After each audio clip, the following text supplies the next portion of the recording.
ভালো আছেন? ভালো থাকলে কি বলতে হয়? জোরে বলেন। আলহামদুলিল্লাহ। মাশাআল্লাহ, এটা কে শিখিয়েছে আপনাকে? সত্যি? আচ্ছা, ঈদের সময় কোথায় কোথায় ঘুরতে গিয়েছিলে? তোমাদের নানুদের বাড়ি কোথায়? কোন দিকে? লঞ্চ দিয়ে গিয়েছ? নদীর উপরে দিয়ে গিয়েছ? ও, ওর দাদা বাড়ি হচ্ছে ঢাকাতেই, আমরা যেখানে থাকি ওই এলাকাতেই, কিন্তু ওর নানা বাড়ি হচ্ছে ভোলাতে। তাহলে নানু বাড়ি গিয়ে কি আনন্দ পেয়েছ? মজা লেগেছে? একটু হাসি দাও, আনন্দ পেলে হাসি দিতে হয় না?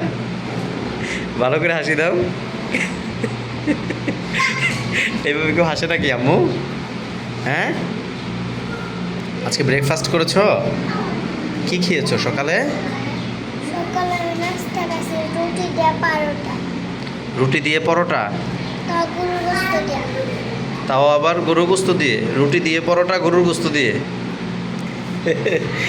কি অবস্থা!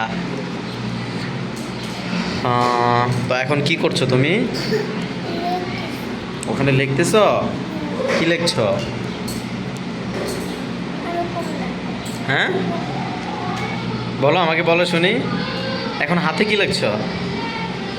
আম্মু, হাতে কি লিখছো? তুমি রুটি দিয়ে পরোটা খাও না? রুটি দিয়ে বলে পরোটা খায়। নামাজ পড়ো বাসায়? কয় ওয়াক্ত? 3 ওয়াক্ত নামাজ পড়ো? আর বাকিগুলো পড়ো না? কিভাবে পড়ো? হ্যাঁ, বললে আমি একটু শুনলাম কিভাবে পড়ো, তাই বলো। তুমি 3 ওয়াক্ত নামাজ পড়ো কেন? 5 ওয়াক্ত পড়তে পারো না? নামাজ তো 5 ওয়াক্ত ফরজ। কয় ওয়াক্ত ফরজ বলো তো? মনে থাকবে? তাহলে আজকে থেকে কত ওয়াক্ত পড়বে?